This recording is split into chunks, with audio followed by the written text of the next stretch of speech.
Raj, you know, it's pretty remarkable. 1 year after the death of George Floyd, you still see his name, you still see his image all across downtown Oakland, specifically if you're driving along Broadway, and you still see these vibrant murals. And earlier today, we saw politicians like Congresswoman Barbara Lee, who attended George Floyd's funeral in Texas. She joined Oakland Mayor Libby Schaaf, as well as California Attorney General Rob Bonta, and they were all part of a local NAACP chapter commemorative event to honor the legacy of George Floyd.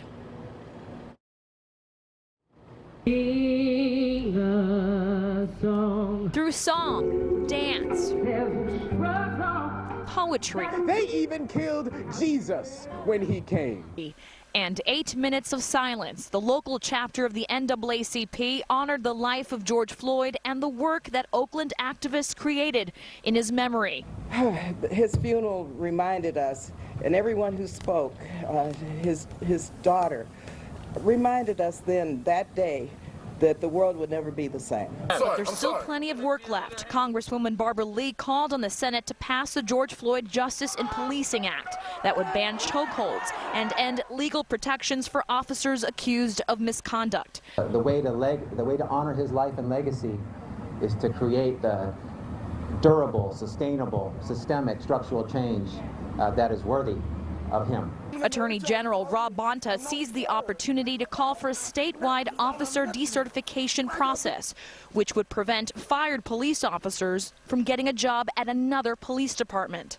While George Floyd died a year ago, I really think this moment was meant for me.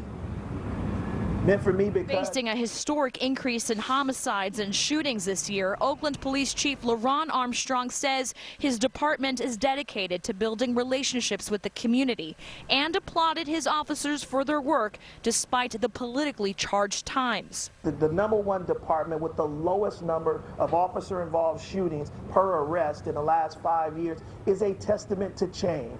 We cannot have a system of policing in which some communities feel safe and others feel targeted.